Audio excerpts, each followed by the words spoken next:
Hey there. Welcome to Lost in Fear. I'm here to help you relax tonight. I know many of you use this video to fall asleep. So, before you get too cozy, don't forget to like the video and subscribe to the channel. Also, let me know where you're watching from and what time it is there. I'd love to hear from you. Story 1. The camera's time stamp read 2:47 a.m. On October 3, 2023, when Jake Morrison and his girlfriend Alina Vasquez entered the abandoned St. Catherine's Hospital through a broken ground floor window.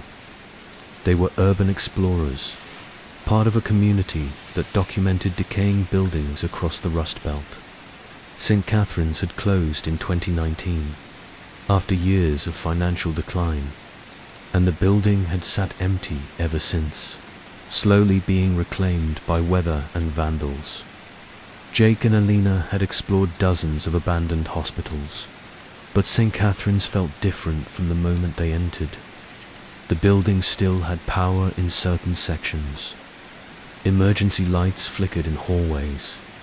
Somewhere deep in the structure, machinery hummed with purpose. This wasn't normal for a building that had been abandoned for 4 years. They documented their exploration on video, planning to post it to their YouTube channel. The first 2 floors showed typical abandonment: stripped rooms, graffiti-covered walls, scattered medical records. But when they descended to the basement level, following the sound of running machinery, they found something that made them immediately call the police. The morgue was located at the end of a long basement corridor. Unlike the rest of the hospital, the morgue's door was secured with a heavy padlock, recently installed based on the lack of rust. Jake, against his better judgment, used bolt cutters they'd brought for accessing locked areas. The door swung open to reveal a fully functional morgue, clean and organized, with overhead lights that activated automatically when they entered. The room was cold, perhaps 40 degrees. 6 refrigerated body drawers lined one wall, the kind designed to preserve remains. 5 were empty. The 6th, when Jake pulled it open, contained a body bag. Inside was the body of a young woman, recently deceased based on the lack of decomposition. She looked to be in her 20s, with track marks on her arms suggesting intravenous drug use. Alina screamed. Jake fumbled with his phone, calling 911 while trying not to look at the body. They backed out of the morgue and waited in the lobby for police to arrive. The Gary Police Department responded within 15 minutes. What they found launched an investigation that would eventually uncover 17 murders and expose how a respected medical professional had been using an abandoned hospital as a private killing ground. The body in the morgue drawer was identified as Michelle Torres, a 23-year-old woman who'd been reported missing from a homeless shelter in Hammond, Indiana, 3 weeks earlier. Michelle had struggled with heroin addiction and had been in and out of treatment programs for years. The autopsy revealed she died from an overdose of morphine sulfate, administered intravenously in a dose far exceeding what even a heavy user could tolerate. This wasn't accidental. This was murder. But the discovery of Michelle's body was just the beginning. A thorough search of St. Catherine's Hospital revealed that someone had been using the facility for years. The morgue had been retrofitted with new refrigeration equipment, powered by an electrical bypass that drew power from the city grid without appearing on any bills. The basement also contained a small apartment-like space with a bed, a kitchenette, and a bathroom with running water. Most disturbing was what investigators found in the morgues: storage cabinets, medical records for 16 other individuals, all detailed accounts of their deaths. Each file included photographs, autopsy notes, toxicology information, and personal details about the victims. The handwriting matched across all files. meticulous and clinical. Written by someone with extensive medical knowledge, the files documented murders spanning from 2019 to 2023. All victims had been people experiencing homelessness, addiction, or severe mental illness. All had been killed with lethal injections of various drugs: morphine, potassium chloride, insulin, and other medications that could be explained as accidental overdoses if the bodies were ever found. But most of these bodies were never meant to be found. The files indicated that 15 of the 16 previous victims had been cremated at a funeral home in nearby Hammond. The arrangements had been made through charitable organizations that handled burial services for indigent individuals who died without family. Detective Sarah Chen of the Gary Police Department led the investigation. She'd worked homicide for 12 years and had seen terrible things, but this case disturbed her in ways she hadn't expected. The killer wasn't operating out of rage or passion. The files read like scientific experiments, clinical observations of how different substances affected different body types, how long it took for various drugs to cause death, how to make murder look like accidental overdose, the electrical bypass and refrigeration. Equipment had been professionally installed. Chen obtained records from the power company and traced the work to a contractor who'd been hired in late 2019, shortly after the hospital closed. The contractor remembered the job clearly. He'd been paid in cash by a well-dressed older man who said he was preserving the morgue for historical purposes, planning to eventually turn it into a museum about medical history. The contractor provided a description that matched Dr. Leonard Ashford. Leonard James Ashford had been St. Catherine's chief pathologist from 1987 until the hospital closed in 2019. He was 71 years old, a respected figure in Gary's medical community, and someone who'd performed thousands of autopsies during his career. He'd testified as an expert witness in numerous criminal trials. He'd trained medical students from Indiana University. He was married to Margaret Ashford, who'd served as a city council member in Gary from 1995 to 2015. Dr. Ashford had officially retired when the hospital closed, moving to a comfortable home in a quiet neighborhood. He volunteered at free clinics, mentored young doctors, and was active in his Episcopal church. Everyone who knew him described him as kind, dedicated, and deeply committed to serving the poor and vulnerable. The investigation revealed a very different Leonard Ashford. Detectives obtained a warrant for his home and found a second set of files in his study, duplicates of the ones found at the hospital. They also found journals dating back decades, documenting Dr. Ashford's evolving philosophy about medical ethics, suffering, and what he called merciful elimination. Dr. Ashford believed that certain people's lives had become so damaged by addiction, mental illness, or homelessness that death was preferable to continued existence. He saw himself not as a murderer, but as someone providing a service, ending suffering that society refused to adequately address. His journals described the people he killed as already dead in any meaningful sense, their humanity destroyed by their circumstances. This ideology had developed over his entire career. Early journal entries from the 1990s showed him wrestling with feelings of helplessness as he performed autopsies on homeless individuals who'd died from exposure, overdose, or violence. He wrote about the waste of it all, the endless cycle of suffering that no interventions seemed to break by the early 2000s. His journals showed a shift. He began writing about mercy killing, about whether it might be more humane to end lives that held no hope of improvement. He researched euthanasia practices in other countries. He studied methods of painless death. He convinced himself that under certain circumstances, killing could be an act of compassion.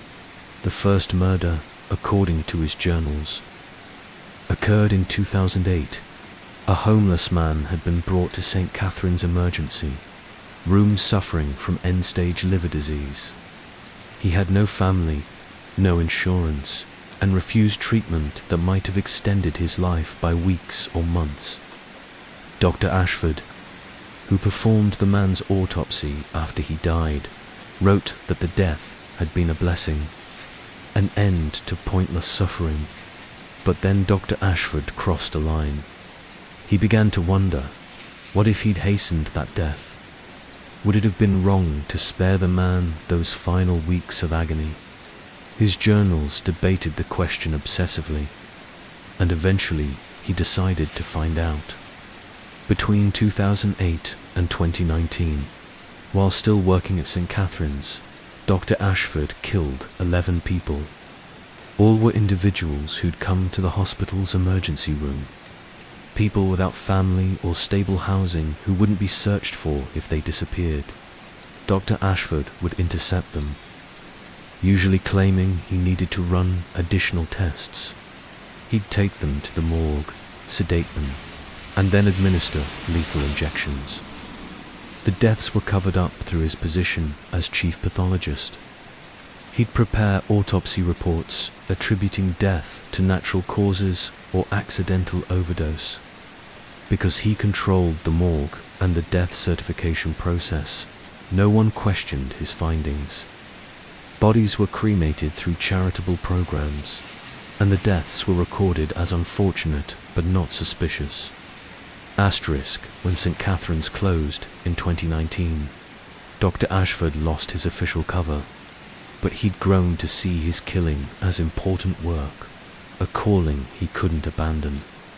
So he'd arranged to maintain access to the hospital's morgue, installing the electrical bypass and refrigeration equipment to keep it functional. His method post-retirement was more elaborate. He'd volunteer at homeless shelters and free clinics, identifying potential victims. He'd build relationships with vulnerable individuals, offering medical care and compassion. Once he'd gained their trust, he'd tell them about a special program that could help them. Free medical treatment at a private facility. He'd bring them to the abandoned hospital, to his makeshift apartment in the basement. He'd feed them, provide clean clothes, and perform medical examinations. Then, when they were comfortable and trusting, he'd sedate them and kill them. The files documented 16 murders after the hospital closed, though investigators suspected there might be more. Dr. Ashford was arrested on October 5, 2023. He was calm during the arrest, almost relieved. In custody, he waived his right to an attorney and spoke freely to detectives. He admitted to 27 murders over 15 years. He described his methodology in detail, his victim selection criteria, and his justification for what he'd done. He showed no remorse. He maintained that he'd acted out of compassion, that the people he'd killed had been suffering without hope of recovery, and that society's refusal to acknowledge the hopelessness of their situations had forced his hand. He compared himself to a doctor performing triage, making difficult decisions about who could be saved and who was beyond help.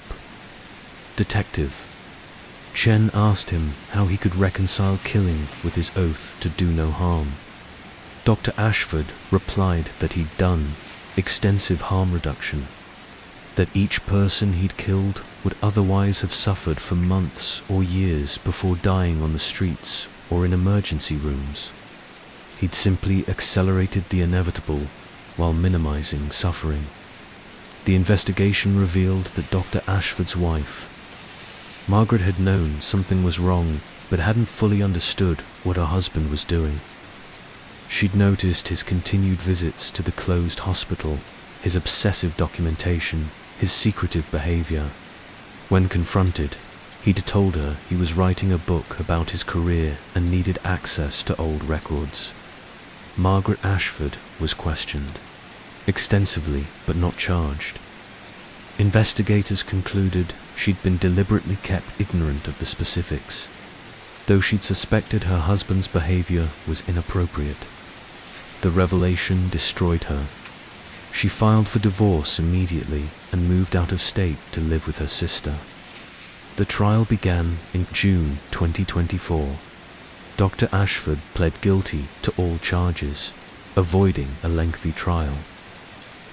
The sentencing phase focused on victim impact statements and the question of whether he should receive the death penalty.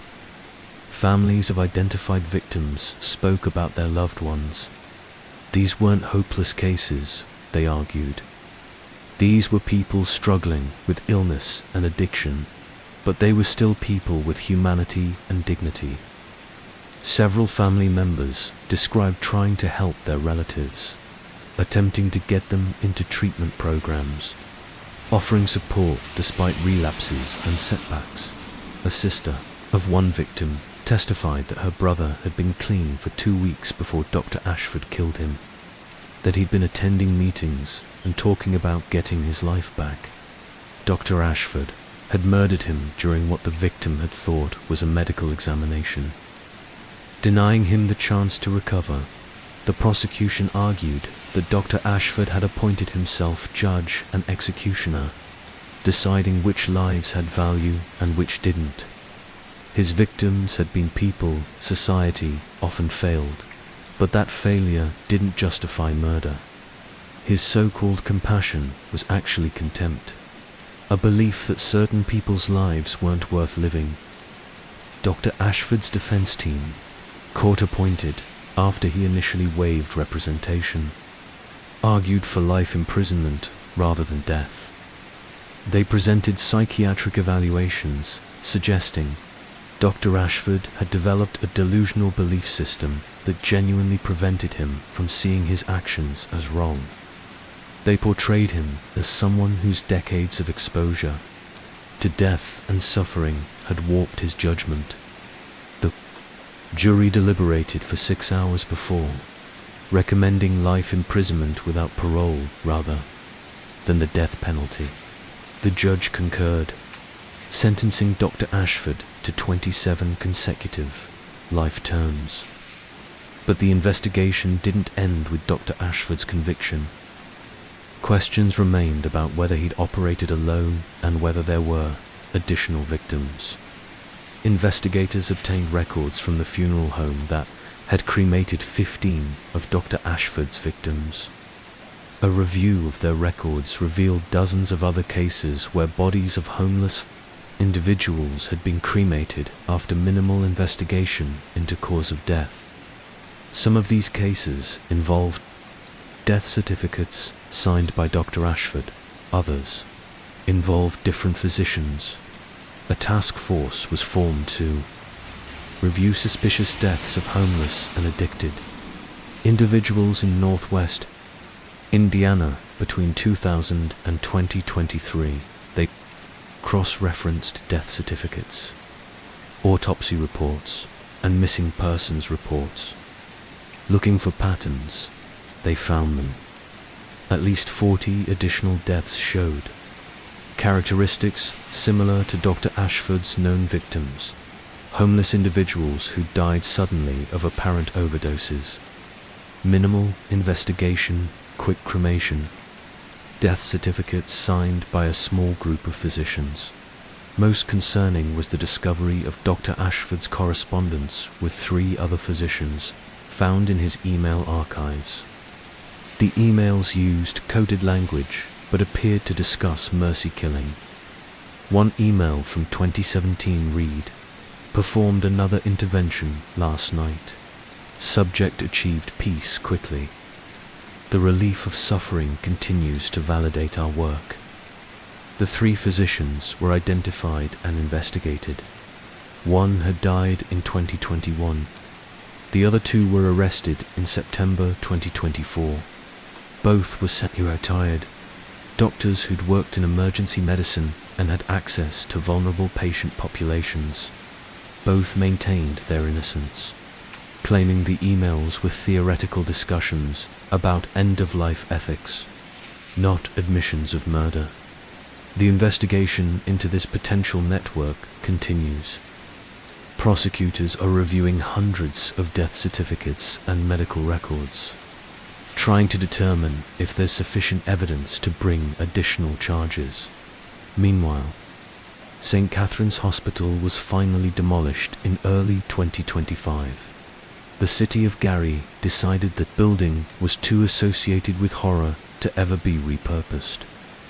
Before demolition, the basement morgue was photographed and documented by forensic teams, preserving evidence of what had occurred there.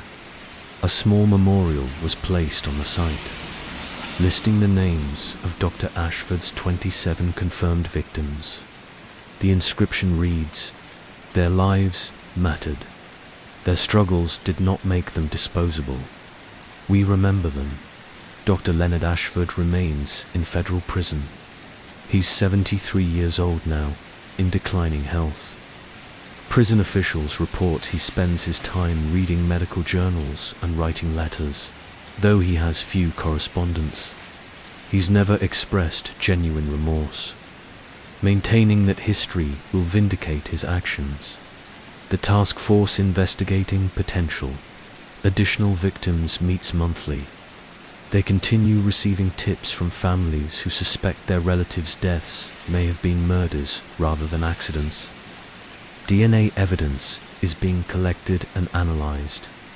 Cold cases are being reopened, and investigators continue examining Dr. Ashford's journals and correspondence, looking for any clues about the network he may have been part of. Because if respected physicians in multiple locations were killing vulnerable patients while justifying it as mercy, how many victims might there be? How many deaths attributed to overdose or natural causes were actually murders? The investigation remains active. Evidence continues to emerge, and somewhere in medical records and death certificates across northwest Indiana, more victims may be waiting to be identified. More families waiting for the truth about what happened to their loved ones. Story 2. In February 2023, a graduate student named David Chen was researching rural law enforcement patterns for his criminology thesis at the University of Arkansas. He was analyzing crime statistics from small towns across the state, looking for correlations between population size, economic factors, and crime rates. When he pulled the data for Harlow County, population 3,847, he found something impossible. According to state databases, Harlow County had reported 0 crimes for the past 12 years. Not 0 murders or 0 violent crimes. 0 crimes of any kind. No burglaries, no domestic disturbances, no traffic violations, no public intoxication, nothing. For 12 consecutive years. This small town in the Arkansas Ozarks had apparently achieved perfect social order. David knew this was statistically impossible. Even the safest communities report some level of criminal activity, if only minor infractions. He initially assumed it was a data entry error. Perhaps the county wasn't properly submitting reports to the state. But when he contacted the Arkansas State Police to inquire, he discovered something more disturbing. Harlow County had been submitting reports. The reports simply showed 0 incidents every single month for 12 years. When state officials had questioned this in 2018, Harlow County's sheriff had responded that their community-based policing approach was highly effective and that crime had been virtually eliminated through prevention programs and strong community values. The state, overwhelmed with more pressing concerns, had accepted this explanation. David decided to visit Harlow County in person. What he found there would lead to one of the most disturbing discoveries in modern American law enforcement history. Harlow was a small town tucked into a valley in the Ozark Mountains, accessible by a single two-lane highway. The town had one main street with a few shops, a diner, a post office, and a small church. Most residents lived in houses scattered across the surrounding hills and hollows. The economy was based on timber, small-scale farming, and government assistance. David arrived on a Wednesday afternoon in March 2023. The town seemed peaceful, almost unnaturally quiet. He stopped at the diner and tried to engage locals in conversation about crime and safety. People were polite but evasive. Yes, Harlow was very safe. No, there weren't any problems with crime. The sheriff did an excellent job. That's all anyone would say. He visited the sheriff's office, a small building adjacent to the town hall. Sheriff Thomas Wardell greeted him cordially. Wardell was 62 years old, had been sheriff for 18 years, and presented himself as a folksy, old-fashioned lawman who knew everyone in the county by name. When David asked about the crime statistics, Sheriff Wardell smiled and explained that Harlow County had a unique approach to law enforcement. Instead of arresting people for minor offenses, they focused on intervention and rehabilitation. They worked with families to address problems before they became crimes. They emphasized community accountability rather than incarceration. It sounded reasonable, even admirable. But when David asked to see records of these interventions, Sheriff Wardell became less accommodating. Those were confidential, he said. Privacy concerns prevented him from sharing details. David would need to file formal requests through proper channels, and even then, much of the information was protected. David left the sheriff's office unsatisfied. Something felt wrong, but he couldn't identify what. He spent the rest of the day driving around the county, observing, taking notes. He noticed that many houses seemed neglected, yards overgrown, vehicles rusted. He saw very few people outside, unusual for a rural community on a pleasant afternoon that evening. He checked into a motel in the next county over and began researching Harlow's history. What he found was interesting. Sheriff Wardell had been elected in 2005. The zero crime reporting had begun in 2011. Before 2011, Harlow County had reported crime rates consistent with similar rural areas: domestic violence, drug offenses, theft, occasional assault. Then, in 2011, the reports had dropped dramatically.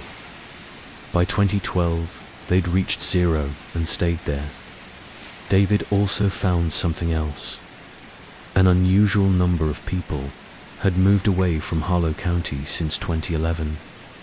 Census data showed the population had declined by nearly 30%, from about 5,500 to fewer than 4,000.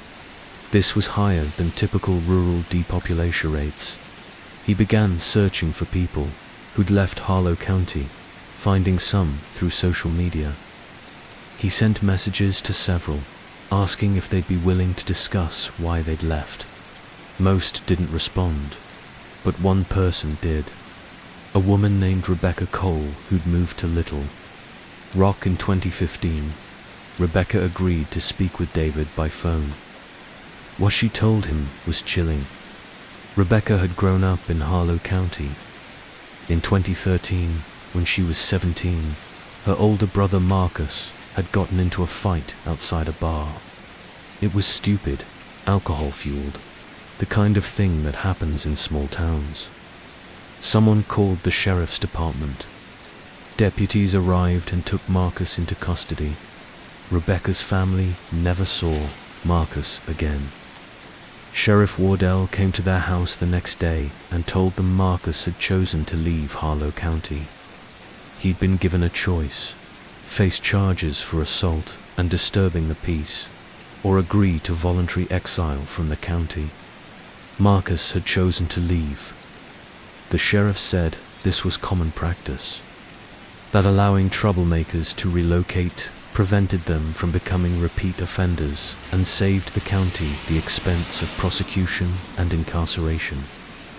Rebecca's mother had been upset, but accepting. Marcus was 19, old enough to make his own choices. He'd always talked about leaving anyway. The sheriff said Marcus had been driven to the county line and released. He'd promised never to return to Harlow County, but Marcus never contacted his family. No calls, no letters, no social media messages. Rebecca's mother tried to file a missing persons report, but Sheriff Wardell assured her that Marcus was fine, that he'd simply chosen to start fresh and cut ties with his past. Young men did that sometimes, the sheriff said. It was painful, but not uncommon. Rebecca told David she'd never believed that explanation. Marcus had been close with their mother. He wouldn't have just disappeared, but there was nothing the family could do. Sheriff Wardell was the law in Harlow County. If he said Marcus had left voluntarily, that was the official story. Rebecca had left Harlow County herself in 2015, at age 19. She said she'd felt unsafe there after Marcus disappeared, that something was very wrong in the town, but she couldn't explain what. She'd moved to Little Rock, gotten a job, and tried to forget about Harlow. She told David he should talk to others who'd left. She gave him names of people she knew had also moved away, often suddenly and without explanation. David spent the next 2 weeks tracking down former Harlow County residents. He interviewed 23 people by phone or in person.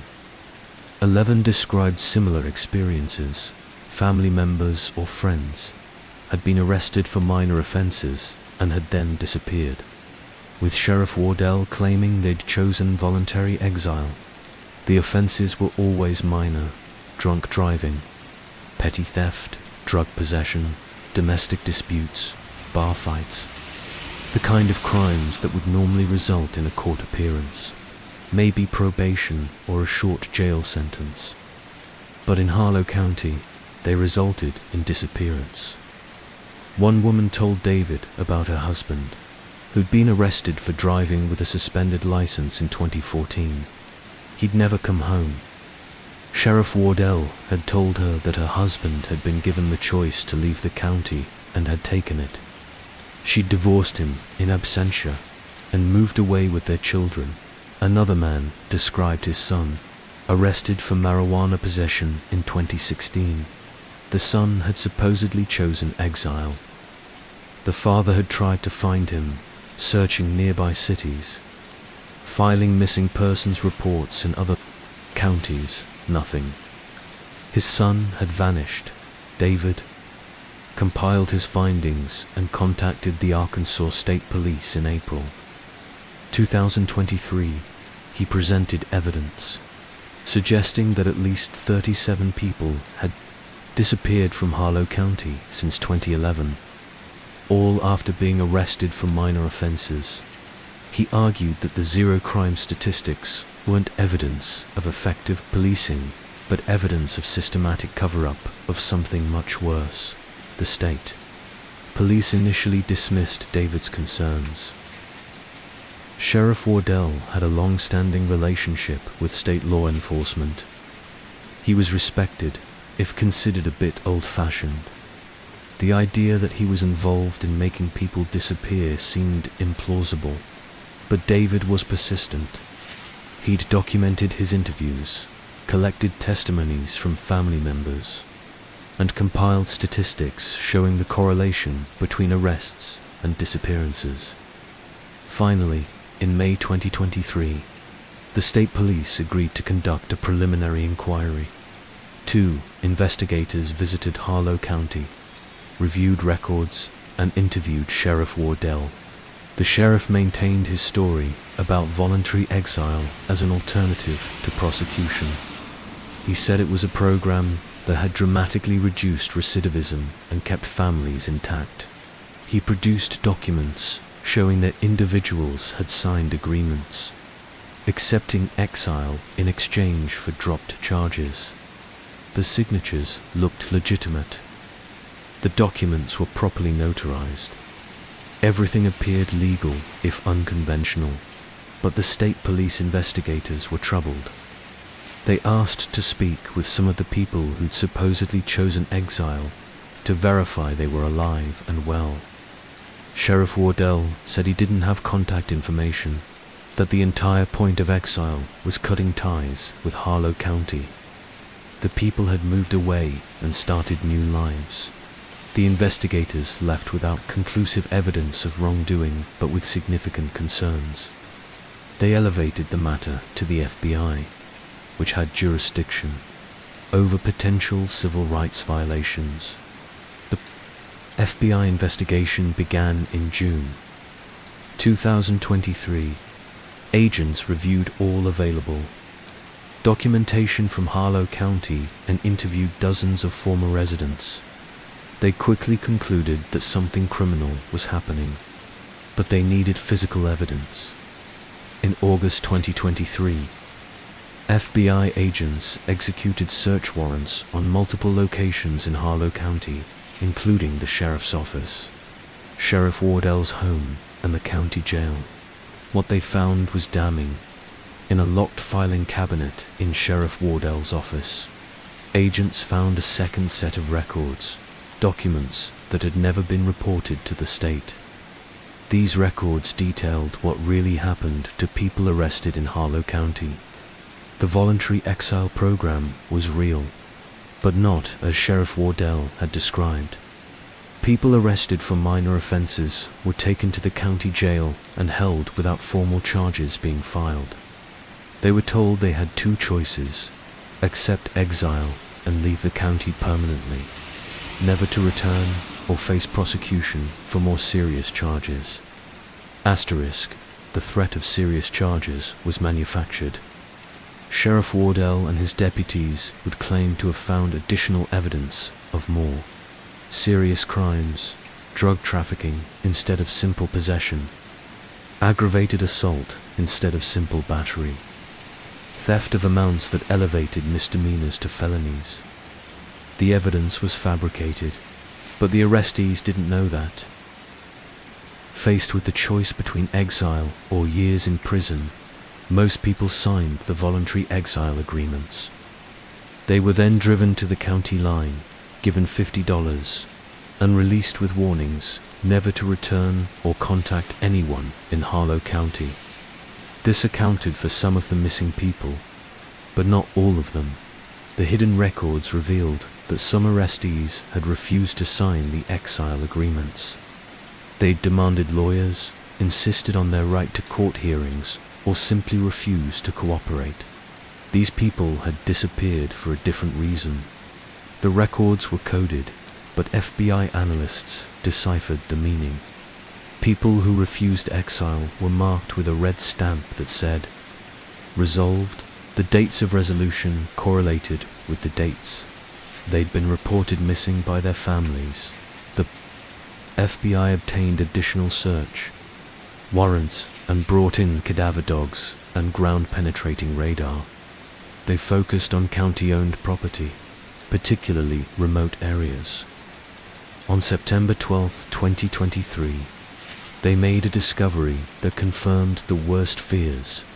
In a heavily wooded area about 15 miles from town, on land owned by the county and used as a shooting range for law enforcement training, investigators found a burial site. Ground-penetrating radar detected multiple anomalies consistent with buried human remains. Excavation began immediately. Over the next 3 weeks, forensic teams recovered the remains of 23 individuals from shallow graves in the woods. The bodies were in various states of decomposition, some relatively recent, others dating back years. All showed signs of violent death. gunshot wounds to the head, blunt force trauma to the skull. Signs of strangulation. Sheriff Thomas Wardell was arrested on September 15, 2023, along with 3 of his deputies. All were charged with multiple counts of murder, kidnapping, conspiracy, and civil rights violations. In custody, one of the deputies broke almost immediately. Deputy Frank Morrison, who'd worked under Sheriff Wardell since 2008, provided a detailed confession in exchange for a reduced sentence. Morrison described how the system had evolved. Sheriff Wardell had been frustrated with the criminal justice system, viewing it as too lenient on repeat offenders and too expensive for a poor county. He'd developed the exile program as a cost-effective alternative, genuinely believing it served the community's interests. Most people accepted exile and left, but some refused, and Wardell had decided they represented a threat. If they insisted on going to court, they might expose the irregular practices of the sheriff's department. If they hired lawyers or contacted state authorities, the whole system would collapse.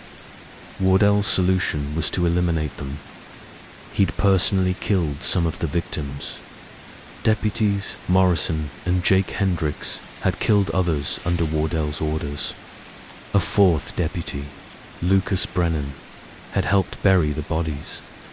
The victims were usually taken to the remote shooting range late at night. They'd be told they were being transported to a state facility for processing.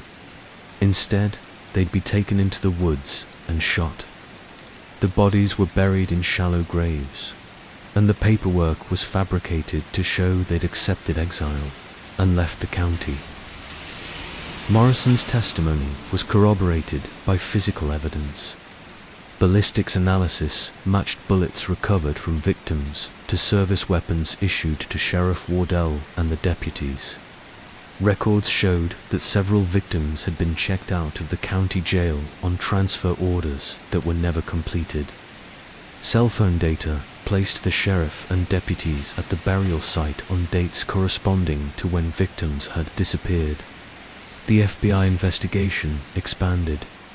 They wanted to understand how this had continued for 12 years without detection. The answer involved corruption that extended beyond the sheriff's department.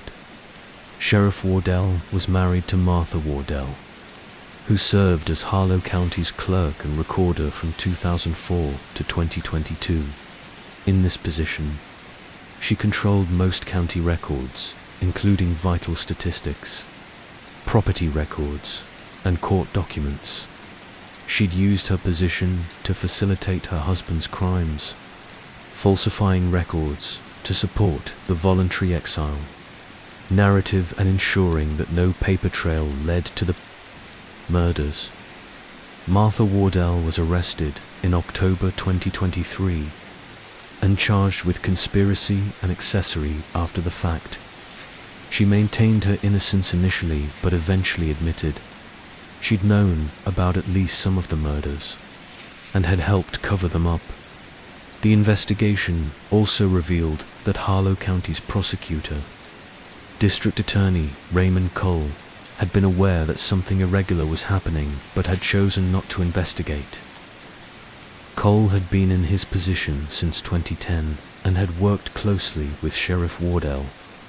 He'd noticed the absence of criminal cases coming through his office but had accepted Wardell's explanations about the exile program without scrutiny. Cole wasn't charged criminally but was disbarred and forced to resign. The Arkansas State Attorney General's office took over prosecution duties for Harlow County.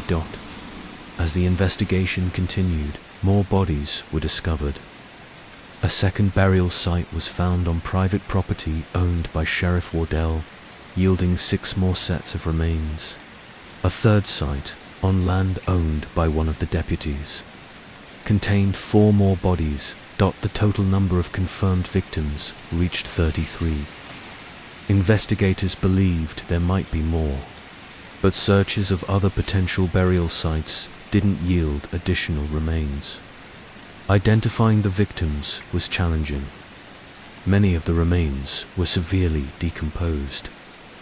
DNA analysis was performed, and profiles were compared against missing persons databases and DNA samples from families of people who'd disappeared from Harlow County by early 2024. 29 victims had been positively identified. 4 remained unidentified, though investigators had strong suspicions about who they might be based on the timeline and circumstances. The identified victims ranged in age from 19 to 50. They included 17 men and 12 women. Their alleged crimes ranged from marijuana possession to bar fights to shoplifting. None had been violent offenders. All had simply refused to accept exile and had paid with their lives. The trials began in June 2024. Sheriff Thomas Wardell was tried first, facing 33 counts of first-degree murder, plus additional charges. The prosecution presented overwhelming evidence: the bodies, the hidden records, Morrison's testimony, and physical evidence linking Wardell to the crimes. Wardell's defense argued that he'd been trying to serve his community, that his methods had been extreme but motivated by a genuine desire to reduce crime and protect citizens.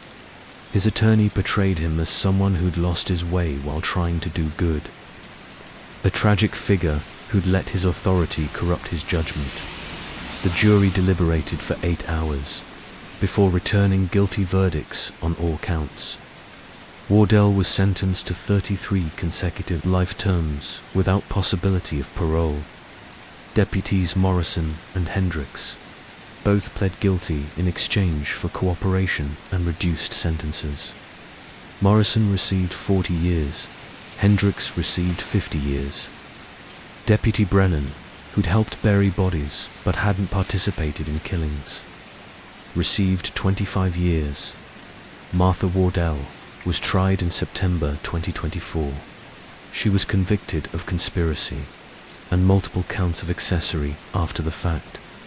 She received a sentence of 30 years, but the investigation didn't end with these convictions.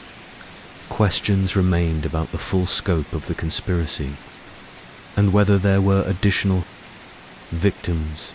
The FBI established a task force to investigate similar patterns in other rural counties across Arkansas and neighboring states. They were looking for places with unusually low crime reporting, high rates of outmigration, and sheriffs with long tenures and minimal oversight. They found several counties with suspicious patterns, in 3 counties in Missouri and 2 in Oklahoma. Investigators found similar zero-crime reporting and unexplained disappearances. Investigations were launched in all 5 locations. As of early 2025, no additional mass graves had been found, but investigators remained suspicious. They were reviewing decades of records, interviewing former residents, and using satellite imagery to identify potential burial sites. The investigation also prompted broader examination of rural law enforcement accountability. How had Sheriff Wardell operated for 12 years without state oversight detecting anything wrong? The answer involved systemic failures, understaffed state agencies, lack of regular audits of local law enforcement, and cultural deference to sheriffs in rural areas. Arkansas implemented new requirements for county sheriffs to submit detailed monthly reports, not just crime statistics, but information about arrests, detentions, and outcomes. Independent audits would be conducted annually. Whistleblower protections were strengthened for deputies who reported misconduct. Harlow County itself was struggling to recover. The population had dropped further as the truth emerged, with more families leaving a place now associated with horror. A new sheriff was appointed by the governor, an outsider brought in to rebuild the department from scratch. The burial sites were marked with simple memorials, listing the names of identified victims. A larger memorial was planned for the town center, though there was debate about whether the community should remember this history or try to move past it. Families of victims were left with grief and anger. Many filed civil suits against Harlow County, seeking damages for wrongful death. The county, already financially struggling, faced potential bankruptcy. Thomas Wardell remained in federal prison, showing no remorse. In a jailhouse interview with a documentary filmmaker in late 2024, he maintained that he'd been trying to protect his community, that the people he'd killed had been troublemakers who'd threatened the peace of Harlow County. He saw himself as a guardian who'd made hard choices. The FBI task force continues its work, reviewing cold cases and suspicious patterns across rural America. They're particularly focused on places where sheriffs have served for decades with minimal oversight, where crime reporting shows unusual patterns, and where people have disappeared without adequate investigation. Because if Thomas Wardell could kill 33 people over 12 years in one small county, what might be happening in other remote communities where sheriffs operate with near-absolute authority? How many other victims might be buried in woods and fields, their disappearances attributed to voluntary departure or simple bad luck? The investigation remains open. Evidence continues to emerge. And somewhere in rural counties across the American South and Midwest, other burial sites may be waiting to be discovered. Other families waiting for the truth about what happened to their missing loved ones. Story 3. On a November morning in 2022, firefighters responding to a blaze at Muller's Fine Meats in Herman, Missouri made a discovery that would horrify the nation. After extinguishing the fire that killed 78-year-old shop owner Heinrich Mueller, they found a steel door in the basement secured with multiple padlocks. Behind that door were 4 women, alive but barely responsive. All were severely malnourished and showed signs of long-term captivity. Most disturbing, none of them would speak. The women were transported to Herman Hospital, where doctors treated their physical injuries while police tried to understand what had happened. The hidden room where they'd been kept was 20 feet square, soundproofed and contained for narrow beds. It had been a prison beneath a busy Main Street butcher shop. Fingerprint analysis identified 3 of the women from missing persons reports spanning over a decade. Amy Brennan had disappeared from St. Louis in 2019. Jennifer Wallace had vanished while jogging in Colombia in 2015. Maria Santos had been missing from Kansas City since 2011. The 4th woman's identity proved more shocking. DNA analysis revealed she was Heinrich Muller's daughter, Greta, who had been brought from Germany in 1968 at age 8. And had essentially vanished from all records by 1970 through patient communication using gestures and written notes. Investigators learned that Greta had been imprisoned by her father for over 50 years. Heinrich had built the hidden room in the 1970s specifically to contain her, subjecting her to decades of physical and sexual abuse. In the late 1990s, Heinrich had begun abducting other women, adding them to his collection. His method was calculated. He'd travel to nearby cities, identify vulnerable women alone in isolated situations, and abduct them using his meat delivery van as cover. The women's silence was the result of brutal conditioning. Heinrich had tortured anyone who made noise, eventually training them that silence meant survival. He'd also threatened to murder their families if they ever spoke, providing specific details about their relatives to prove he'd researched them. Even after Heinrich's death, The trauma kept them silent. The investigation expanded when cadaver dogs detected anomalies beneath the concrete behind the building. Excavation revealed 5 bodies buried in shallow graves. All women who'd been reported missing between 1998 and 2016. Heinrich's pattern became clear. He maintained 4 captives in the hidden room. When he abducted a new woman and needed space, he'd kill one of the existing prisoners. It was cold inventory management of human lives. The fire that exposed his crimes had been deliberately set. Heinrich had apparently decided to end everything on his own terms, dousing his apartment with accelerant before lighting it. He died in the flames. But Heinrich hadn't acted entirely alone. His second ex-wife, Claudia Müller, had lived above the shop from 1992 to 2004, under interrogation. She admitted she'd known about the women in the basement, but claimed Heinrich had threatened to kill her if she told anyone. Her fingerprints were found in the hidden room, and receipts showed. She'd purchased supplies in suspicious quantities. Claudia was charged with conspiracy and accessory to kidnapping. Her trial divided the community, with some viewing her as another victim of Heinrich's terror and others seeing her as an enabler who'd chosen self-preservation over saving lives. She was convicted in August 2023 and sentenced to 20 years. The investigation revealed how Heinrich's respectable position had provided perfect cover. He'd been a Chamber of Commerce member, church volunteer, and youth sports sponsor. One former employee recalled hearing crying sounds from the basement in the 1990s, but when he'd asked about it, Heinrich claimed it was rattling pipes. The employee had accepted this explanation without question. Most disturbing was Heinrich's church involvement. He'd volunteered with homeless outreach and food pantries while imprisoning women in his basement.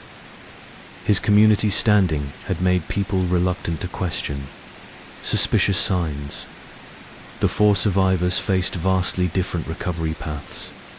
Amy Brennan, captive for 3 years, was the first to speak. Whispering to a therapist in December 2022, she eventually returned to her family and became an advocate for missing persons cases. Jennifer Wallace began speaking in February 2023, but struggled to resume her previous life. The trauma had changed her fundamentally. Maria Santos, held for 11 years, didn't speak until May 2023. She'd missed over a decade of her life and faced a long road. Rebuilding basic life skills. Greta Müller never regained speech. At 62, after spending nearly her entire life in captivity, the damage was irreversible. She was placed in a specialized care facility, where therapists worked to help her experience whatever peace might still be. Possible Müller's fine meats was demolished in 2023. The property became a memorial park dedicated to Heinrich's victims, listing the names of the 5 murdered women, the 4 survivors. And a task force was formed to review cold cases across Missouri and neighboring states, looking for additional victims. Heinrich's travel records showed he'd attended conventions and made deliveries in cities where women had disappeared under similar circumstances. Several cases showed potential connections. The property behind the shop had been thoroughly excavated, but investigators wondered if there might be other burial sites in rural areas. The search continued. By early 2025, the task force was still active, reviewing decades of cold cases and using advanced forensic techniques to search for evidence. They examined whether Heinrich might have been connected to other perpetrators or part of a broader network. Though no such connections had been found, the case raised critical questions about how predators hide behind respectability and community trust. It highlighted the vulnerability of immigrants and marginalized people who could disappear without adequate investigation. Greta had been brought to America as a child and erased from all records, her suffering invisible for over 50 years. Advocacy groups used the case to push for better missing persons investigation systems, particularly for vulnerable populations. They called for more resources, better law enforcement training, and public awareness campaigns about recognizing signs of hidden captivity. Heinrich Müller was dead, but his crimes continued, affecting survivors, families, and the Herman community. The investigation remained open, with evidence still being collected and analyzed. And somewhere in cold case files, more victims might be waiting to be discovered. More families waiting for answers about their missing loved ones. The women Heinrich called his silent daughters had found their voices again, though the journey was painful and ongoing. Their survival and recovery stood as testament to human resilience, even after unimaginable horror. But the silence that had protected them in captivity would haunt them forever. A reminder of the years stolen by a monster who'd hidden behind a butcher's apron and a friendly smile. Story 4. In March 2024, heavy spring rains caused the Blackwater River in rural Alabama to flood, undermining the foundation of the old Highway 29 bridge near Grayson. When Alabama Department of Transportation engineers arrived to assess the damage, erosion had exposed something unexpected. A concrete structure built into the bridge's foundation, hidden beneath decades of earth and vegetation, behind a sealed doorway. They found a warren of underground rooms extending beneath the bridge and into the hillside. The rooms contained moldering furniture, children's clothing, and in the furthest chamber, skeletal remains. Forensic teams recovered the remains of 31 children from the underground complex. The discovery exposed decades of abuse and murder hidden beneath a bridge thousands had driven over for 70 years. The structure had been built secretly in the early 1950s, concealed by the bridge construction. Property records showed the land had been owned by the Grayson County Children's Home, a private orphanage operating from 1948 to 1987. The orphanage's director, Reverend Samuel Pritchard, who'd served from 1950 to 1985 and died in 2001, had built the complex. Investigators interviewed Pritchard's widow, Eleanor, still alive in a Montgomery nursing home. She eventually admitted knowing about what her husband called the discipline facility. Samuel had built the underground rooms in 1951-52, diverting materials during the bridge construction to create a hidden structure.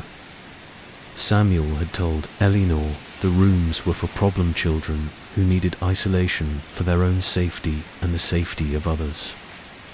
Eleanor claimed she'd rarely visited but had been disturbed by what she saw. Children in cells, isolated and frightened. Samuel assured her his harsh methods were necessary for the most damaged children. The forensic evidence told a darker story. The 31 sets of remains showed signs of severe abuse, malnutrition, and violent death. Several skulls bore fractures from blunt force trauma. Bone development indicated prolonged starvation. Some skeletons showed healed fractures that had never received medical treatment. The victims ranged from 6 to 15 years old. African American children comprised over 60% of victims, despite being a minority of the orphanages. Population, orphanage records stored in state. Archives revealed that certain children had been designated by Pritchard with a red stamp marked special needs. These children were segregated, and their files contained minimal information. Many had been recorded as having run away or been transferred to other facilities. Cross-referencing these files with the remains revealed the truth. Many children marked as runaways had been murdered and buried in the underground complex. Pritchard's journals, found in his widow's storage unit, documented his twisted ideology. He believed certain children were fundamentally damaged, corrupted beyond redemption. These children, he wrote, were burdens on society destined for lives of crime. His solution was elimination disguised as discipline. Children displaying behaviors he deemed irredeemable were sent underground for corrective treatment, physical punishment, starvation, isolation, and forced labor. Some survived and returned to the orphanage, psychologically broken. Others died from abuse or were killed outright and buried beneath the bridge.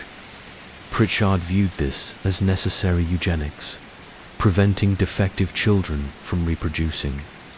He saw himself as performing a service to society. Pritchard's operation was enabled by powerful connections. He was married to Eleanor Wright, whose father, Judge Harrison Wright, served on Alabama's Circuit Court from 1948 to 1972. Judge Wright had established the orphanage and steered state funding to it, providing political cover that discouraged scrutiny. Pritchard also had strong support from local clergy and civic leaders who saw him as doing difficult, thankless work.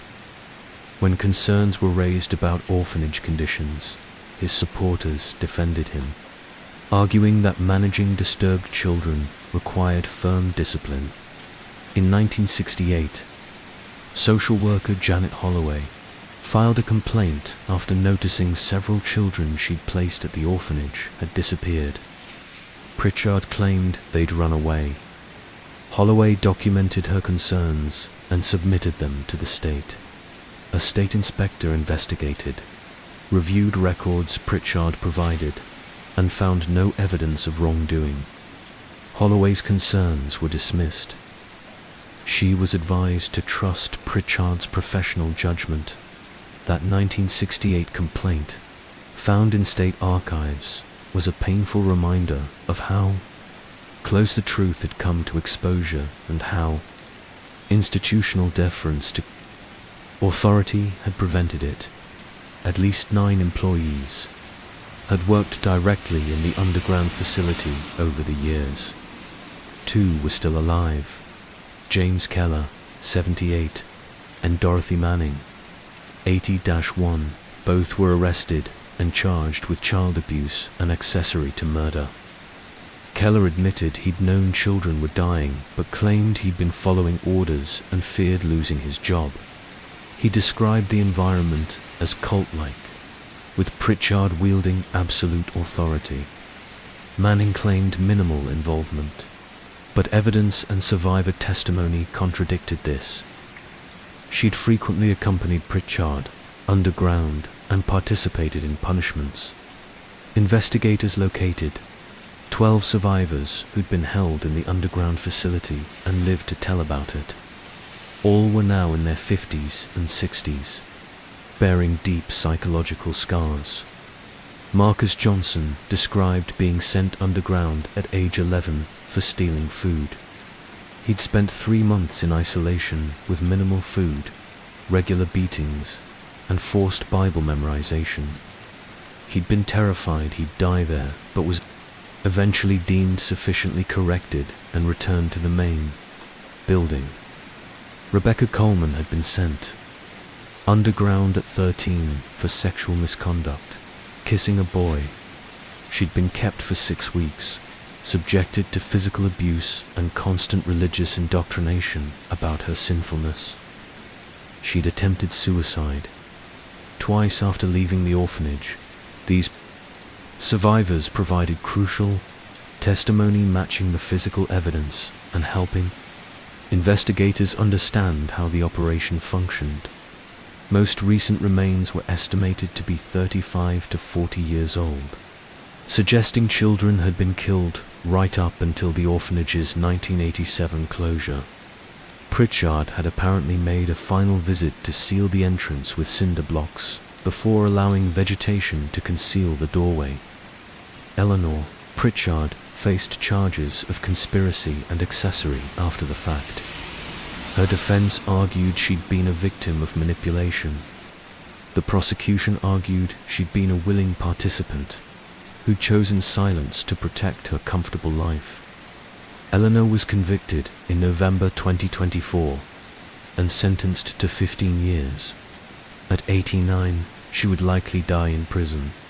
Keller received 40 years, Manning 30 years. Both sentences were effectively life imprisonment given their ages and health. Families have identified. Victims received painful closure. Many had spent decades believing their relatives had run away and might still be alive.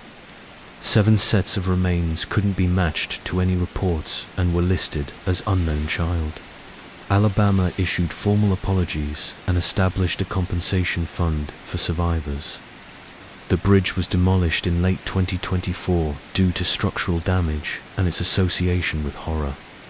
A new bridge was built downstream, and the old site became a memorial park listing the 31 identified victims.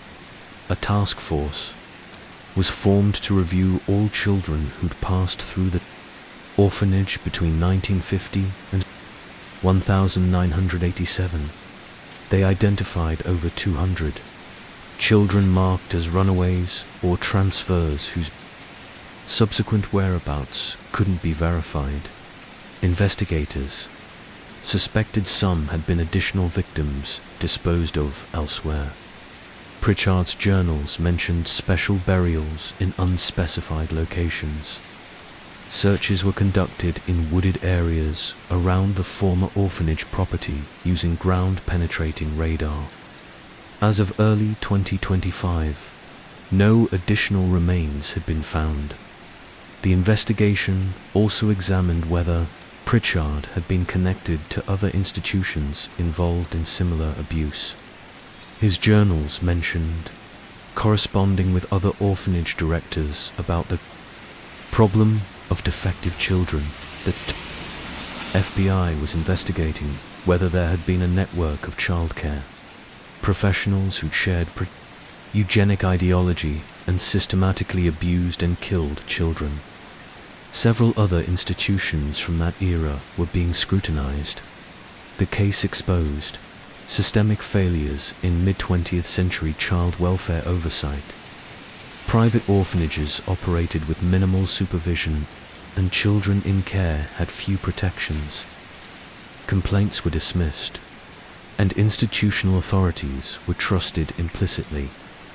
Advocacy groups used the case to push for stronger oversight of childcare facilities, better investigation of complaints, and greater accountability for institutions caring for vulnerable children.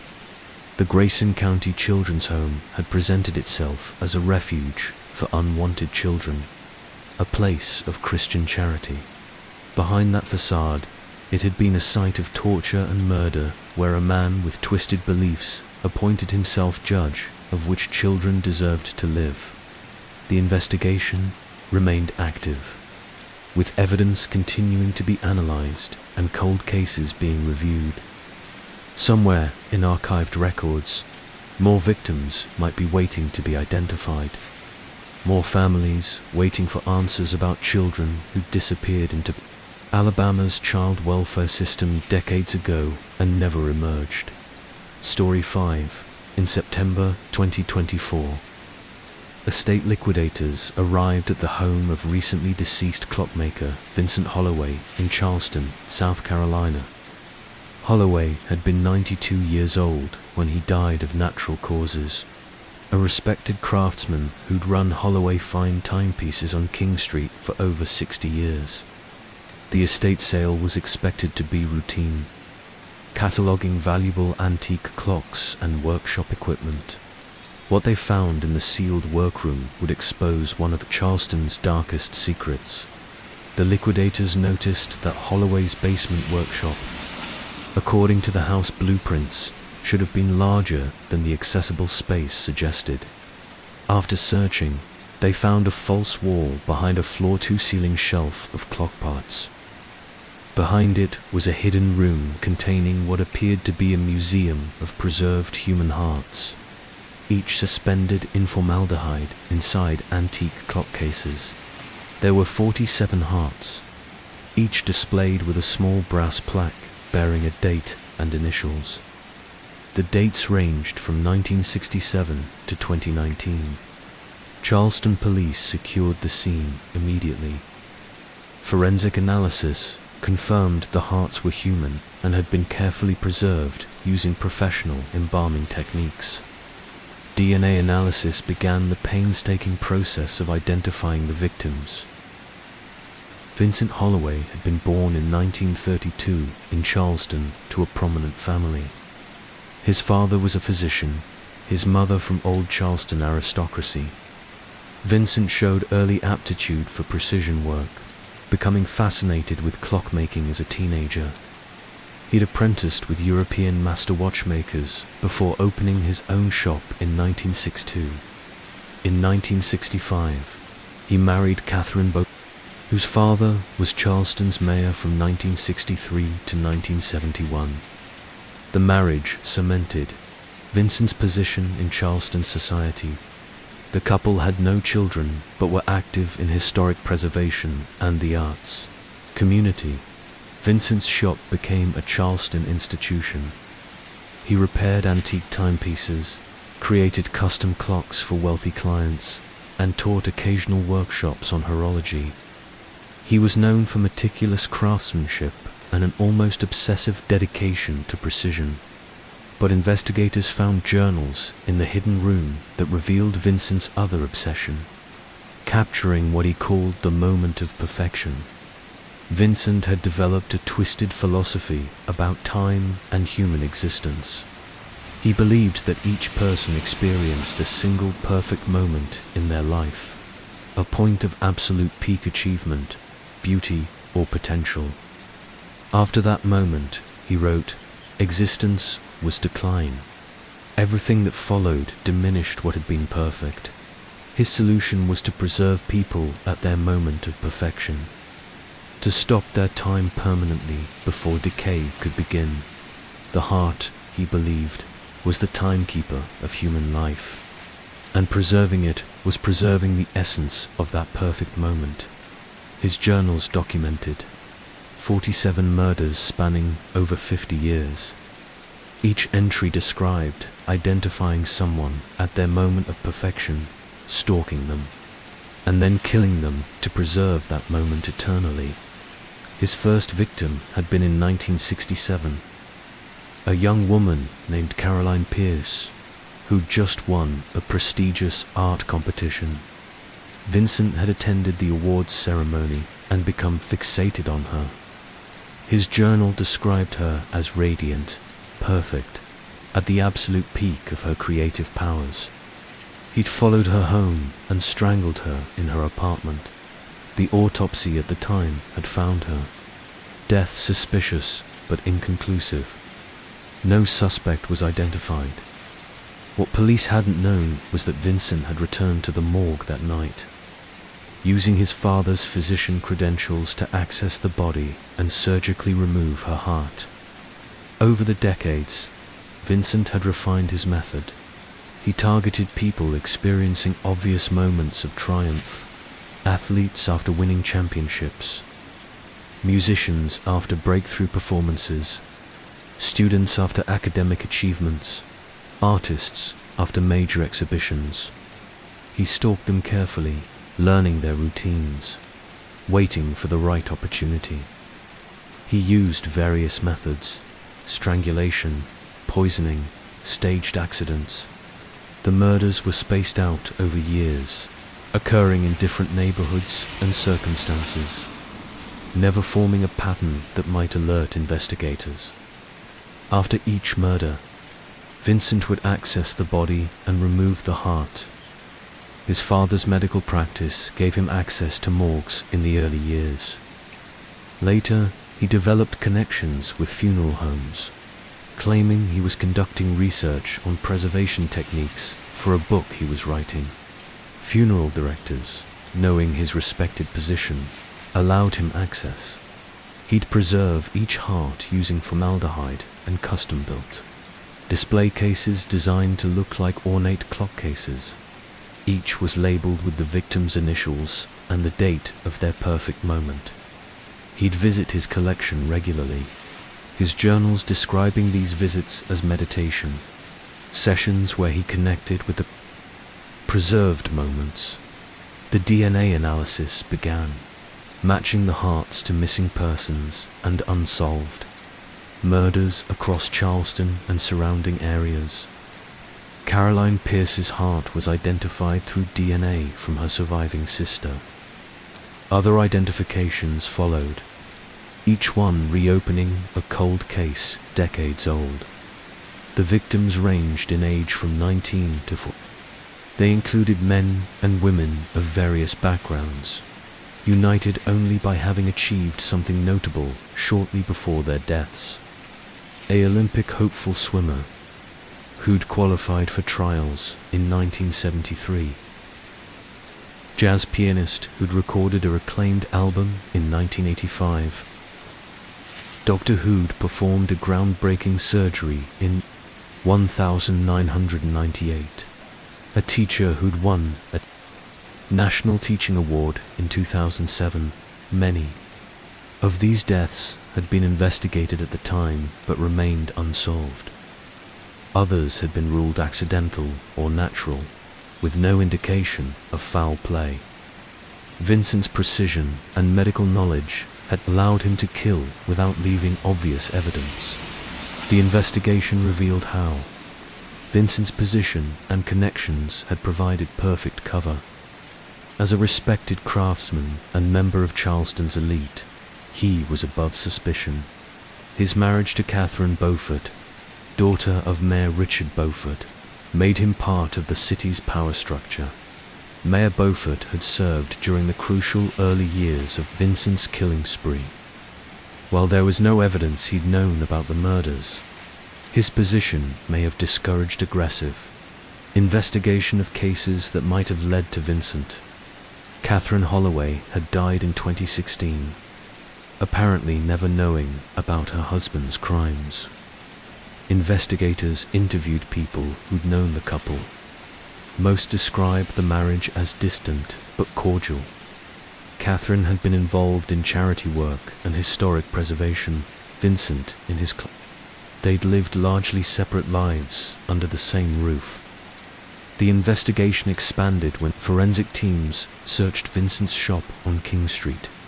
In a storage room accessible only through a hidden panel, they found detailed stalking records for each victim, photographs, schedules, notes about their achievements and activities.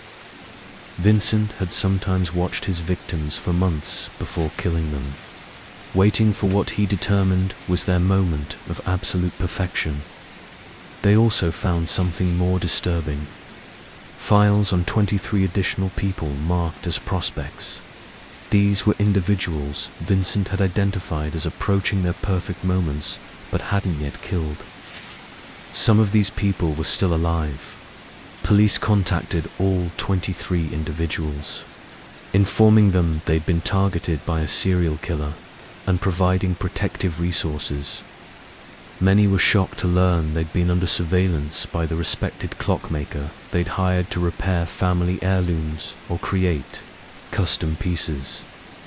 One woman, Elizabeth Morgan, had hired Vincent in 2018 to create a commemorative clock for her daughter's graduation from medical school. Vincent had attended the graduation ceremony. Elizabeth's file in Vincent's collection was dated the day of the ceremony, with notes describing the daughter as approaching perfection. Medical degree represents peak achievement. Vincent had apparently been planning to kill Elizabeth's daughter in the following weeks but had become too frail to carry out the murder. The file ended with a note: "Time has stopped me before I could stop time for her." The revelation devastated Elizabeth and her daughter. They'd welcomed Vincent into their home, trusted him with their family's celebration, never knowing he was planning murder. 2 employees who'd worked at Holloway fine timepieces were investigated but cleared. Neither had known about the hidden rooms or Vincent's activities. Vincent had operated entirely alone, his crimes concealed by his reputation and position. The case raised disturbing questions about how a serial killer could operate for over 50 years in a relatively small city without detection. The answer involved several factors: the spacing of murders across decades, the variety of methods making pattern recognition difficult, and Vincent's social position placing him above suspicion. It also highlighted failures in cross-jurisdictional communication. Several of Vincent's victims had been tourists or recent transplants to Charleston. Their deaths had been investigated by different agencies at different times, and no one had connected them. A task force was formed to review all unsolved disappearances and suspicious deaths in suspicious between 1967 and 2024. Looking for additional cases that might match Vincent's pattern. They identified at least 15 more cases with similarities to his known murders. Forensic teams continued searching for evidence. Vincent's journals mentioned that 3 early victims' hearts had been damaged during removal and couldn't be preserved. These victims had been buried in unspecified locations. Searches of properties Vincent had owned or had access to over the decades were ongoing. The 47 identified families received devastating news about loved ones whose deaths had been mysteries for decades. Many had spent years searching for answers. Learning that someone they'd known and trusted was responsible added another layer of trauma. Charleston grappled with the revelation that one of its respected citizens had been a serial killer hiding in plain sight. Holloway Fine Timepieces was closed permanently. The building's owner faced pressure to demolish the structure. Though historic preservationists argued it should be maintained as a reminder of what had occurred there, a memorial was planned for Vincent's victims, listing their names and the achievements that had made them targets. The inscription would read, "They died not because they failed, but because they succeeded. We remember their moments of triumph." Vincent Holloway had died before his crimes were discovered, avoiding justice. His preserved heart collection was destroyed after documentation. The hearts finally laid to rest with dignity. But the investigation remained active. The task force continued reviewing cold cases, searching for additional victims. They examined whether Vincent might have had contact with other killers or whether his methodology might have inspired copycat crimes. As of early 2025, the investigation continues. More victims may be waiting to be identified. More families may be waiting for answers about loved ones who disappeared after moments of triumph, stolen by a man who believed he was preserving perfection but was simply stopping time for those who deserve to live. Thank you for joining me tonight on Darkrest Chronicles. If these stories have affected you, please remember that resources are available for anyone dealing with trauma. Take care of yourselves, and I'll see you in the next video. Sleep well, and remember, the darkness eventually gives way to dawn.